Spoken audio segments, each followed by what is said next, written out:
1971 সালে ভারত এবং পাকিস্তানের মধ্যে যে যুদ্ধ হয়েছিল তাতে ভারতীয় সেনাবাহিনীর আত্মবলিদান, সাহসিকতা এবং বীরত্ব ভারতের সাথে গোটা বিশ্ববাসী দেখেছে। 1965 সালের পর 1971 সালে পাকিস্তান স্থল, জল এবং আকাশপথ তিন দিক থেকে ভারতকে আক্রমণ করেছিল।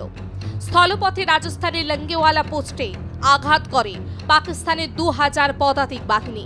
গুজরাতের ভুজ এয়ারবেস বোমার আঘাতে গুড়িয়ে দেয় পাকিস্তানি এয়ারফোর্সের বোমারু বিমান এবং জলপথে বিশাখাপত্তনম শহরে এবং ভারতের সবচেয়ে শক্তিশালী যুদ্ধজাহাজ INS বিক্রান্তকে আঘাত করতে আসা পাকিস্তানি নৌবাহিনী ডুবোজাহাজ PNS গাজী মারাত্মকভাবে হামলা করে ভারতীয় জলসীমার রক্ষায় থাকা নৌবাহিনী ডুবোজাহাজ INS করঞ্জকে।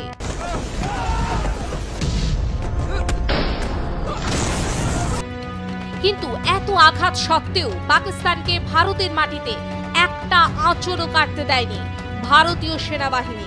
এই যুদ্ধে সেনাবাহিনীর বীর গাথা নিয়ে তৈরি হয়েছে অনেক সিনেমা, ডকুমেন্টারি ফিল্মও। আজ আলোচনা করব 3টে সিনেমা নিয়ে, যে 3টে সিনেমাতে পাকিস্তানের তিন দিক থেকে আক্রমণকে প্রতিহত করার বীর গাথা লেখা আছে। 3টে সিনেমা প্রত্যেকটা ভারতবাসীকে বারবার মনে করিয়ে দেয় ভারতীয় সেনাবাহিনীর এই আত্মবলিদানের কথা এবং অবশ্যই ভারতীয় হিসেবে গর্ববোধ করতে। সিনেমা 3টি হলো বর্ডার 1997, দ্য গাজী অ্যাটাক 2017 এবং ভুজ দ্য প্রাইড অফ ইন্ডিয়া 2021।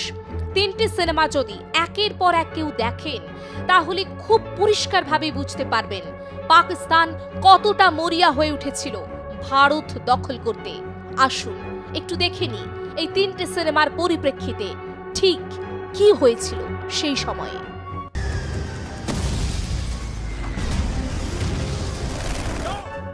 প্রথমে আসা যাক বর্ডারের কথায়। জ্যোতিপ্রকাশ দত্ত বা JP দত্ত দ্বারা পরিচালিত এবং প্রযোজিত 1997 সালে মুক্তি পাওয়া এই সিনেমাটিতে পাকিস্তানের স্থলপথে আক্রমণের দৃশ্য সিনেমায়িত হয়েছে। এই সিনেমার প্রধান চরিত্রে রয়েছেন সানি দেওয়াল, সুনীল শেট্টি, অক্ষয় খান্না, পূজা ভাট, জ্যাকি শ্রফ, পুনিত ইসার, সুদেশ বেরি, রাখি গুলজার, টাবু, কুলভূষণ খরবন্দা এবং আরো অনেকে।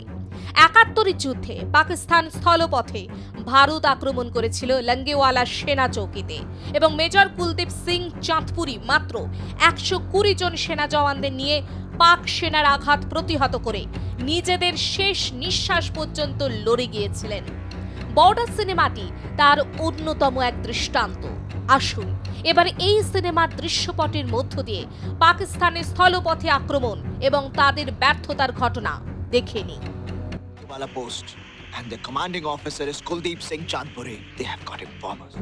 সিনেমাটির প্রধান চরিত্রে সানি দেওয়ালের নাম মেজর কুলদীপ সিং চাঁদপুরি, 23 পাঞ্জাব রেজিমেন্ট। জ্যাকি শ্রফের নাম wing commander Andy Bajwa. Sunil Shetty অভিনয় করেছেন BSF কমান্ডেন্ট বৈরন সিং চরিত্রে। অক্ষয় খান্না অভিনয় করেছেন second lieutenant commander Dharamvir Singh ভান চরিত্রে। রাখি গুলজার রয়েছেন ধরমবীরের মা সুজাতা দেবীর চরিত্রে। পূজা ভাট অভিনয় করেছেন কমলা সৌধি চরিত্রে, যিনি ধরমবীরের বাগদত্তা। টাবু অভিনয় করেছেন মেজর কুলদীপ সিং চাঁদপুরির স্ত্রী প্রীতি কৌর চাঁদপুরি চরিত্রে। এছাড়া নায়েব সুবেদার মথুরা দাস চরিত্রে সুদেশ বেরি এবং সুবেদার রতন সিং চরিত্রে পুনিত ইসার।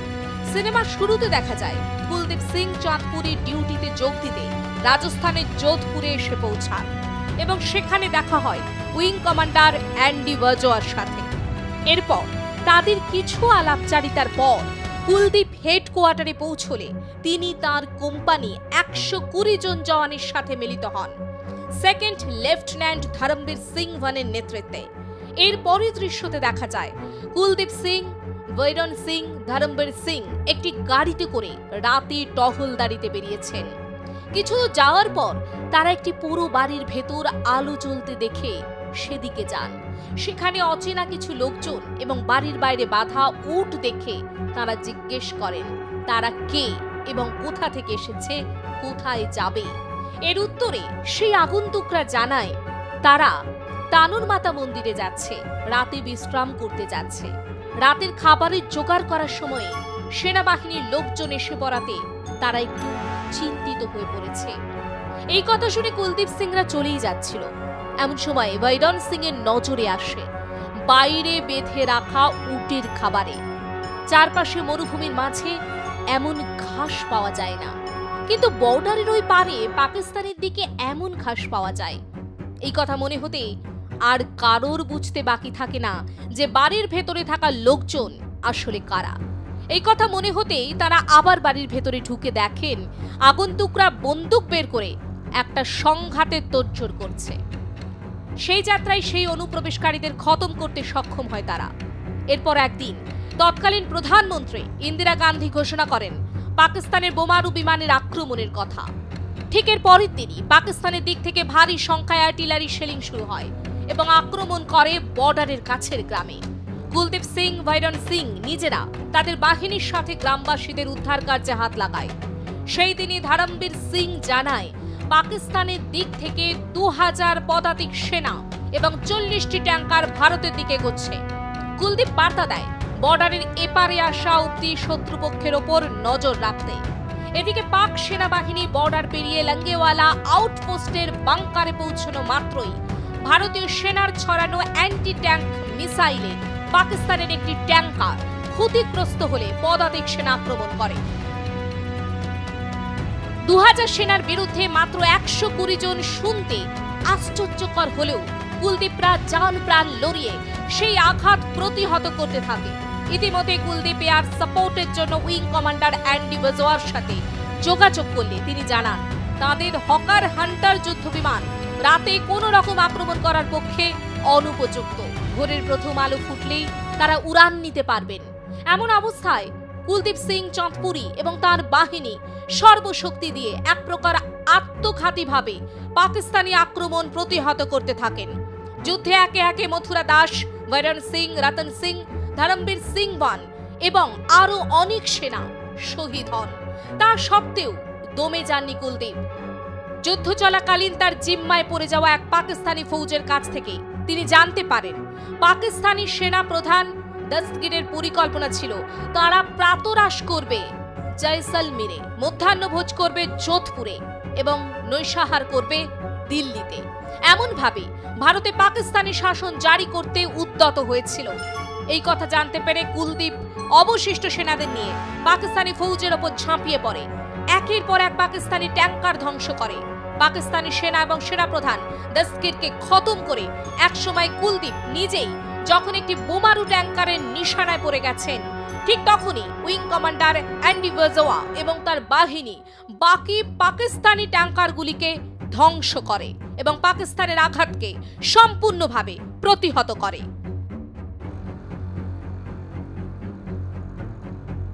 বর্ডারে যেমন পাকিস্তান এয়ার স্ট্রাইক করেছিল ভারতের বিভিন্ন বিমান ঘাঁটিতে, তাই এবার দেখে নেওয়া যাক পাকিস্তান আর ভারতের আকাশপথে 71-এর যুদ্ধ পরিপ্রেক্ষিতে তৈরি হওয়া cinema Bhuj the pride of India নিয়ে। 13 আগস্ট 2021 সালে মুক্তি পাওয়া অভিষেক দুধাইয়া পরিচালিত 1 ঘন্টা 53 মিনিটের এই সিনেমায় রয়েছেন অজয় দেবগন, সোনাক্ষী সিনহা, শারদ কেলকর, নোরা ফাতেহি, অ্যামি বির্ক, সঞ্জয় দত্ত এবং আরো অনেকে। সিনেমার পটভূমিকা 71-এর যুদ্ধে পাকিস্তানি সেনা গুজরাতের ভুজ এয়ারবেসে মারাত্মকভাবে হামলা করে, রানওয়ে সম্পূর্ণভাবে ক্ষতিগ্রস্ত করে দিলে স্কোয়াড্রন লিডার বিজয় শ্রীনিবাস কর্নিক কাছের গ্রামে 300 জন মহিলাদের নিয়ে রানওয়ে মাত্র 72 ঘন্টার মধ্যে ব্যবহারযোগ্য করে তোলেন। যে চরিত্রে অভিনয় করেছেন অজয় দেবগন, এছাড়াও সোনাক্ষী সিনহা গ্রামের মহিলাদের সর্দার সুন্দরবেন জেঠার চরিত্রে অভিনয় করে সিনেমাতে আবেগের মাত্রাকে উদ্দীপিত করেছে। সব মিলিয়ে এটাই দেখানো হয়েছে 71-এর যুদ্ধের শুরুতে ভারতীয় সেনার পেছনে ভারতীয় বায়ুসেনার অক্লান্ত সাহায্য এবং আকাশপথে পাকিস্তানিদের কাছ থেকে ভারতের আকাশ সীমাকে মুক্ত রাখার প্রয়াস সব দিক থেকে ভারতের পক্ষে সাফল্যমণ্ডিত ছিল।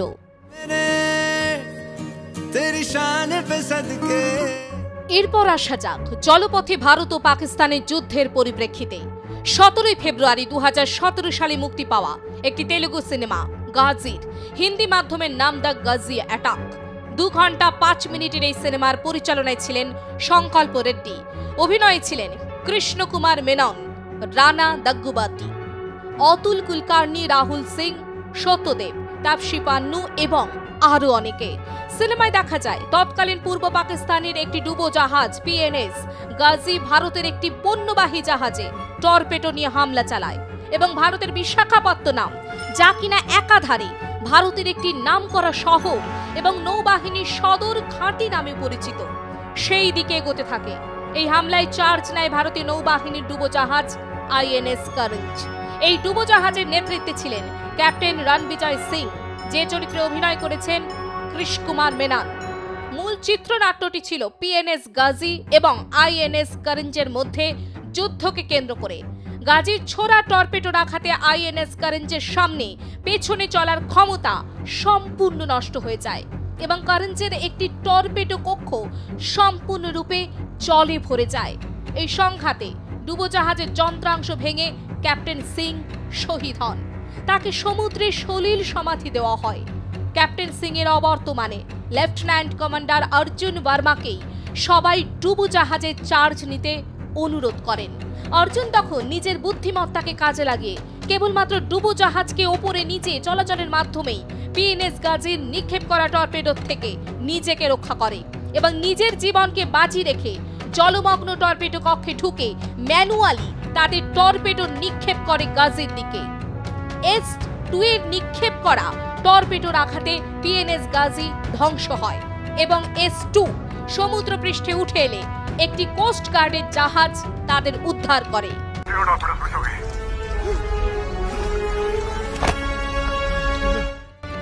এই 3টি সিনেমার মধ্য দিয়ে দেখা যায় পাকিস্তান কতটা মরিয়া হয়ে উঠেছিল ভারতে তাদের শাসন জারি করার জন্য। নানান ছলে বলে কৌশলে ভারতকে নানান দিক থেকে বিধ্বস্ত করে পাকিস্তানে প্রভাব জারি করতে চেয়েছিল। তারা ভারতীয় সেনার দক্ষতাকে হালকাভাবে নিয়েছিল বলেই এবং ভারতীয় সেনার ক্ষমতাকে অবজ্ঞা করার কারণে বিশ্ব দরবারে তাদের মুখ তো পুরে ছিলই, এমনকি পাকিস্তানকেও এই যুদ্ধের মাসুল গুনতে হয়েছিল। পূর্ব পাকিস্তান ক্রমে স্বাধীন হয়ে বাংলাদেশ রাষ্ট্রে পরিণত হয় এই ৭১-এর যুদ্ধের পরই। এখনো ভারতের স্থল, জল এবং আকাশ সীমায় পাহারায় রয়েছে ভারতীয় সামরিক বাহিনীর 3টি ক্ষেত্রের পাহারাদাররা: ভারতীয় সেনা, ভারতীয় নৌবাহিনী এবং ভারতীয় বায়ুসেনা। তারা সর্বদা তাদের কর্তব্যে সদা পরায়ণ বলেই আজ প্রতিটা ভারতীয় শান্তিতে ঘুমোতে পারে, নিজেদের জীবন ধারণ করতে পারে বিনা চিন্তায়।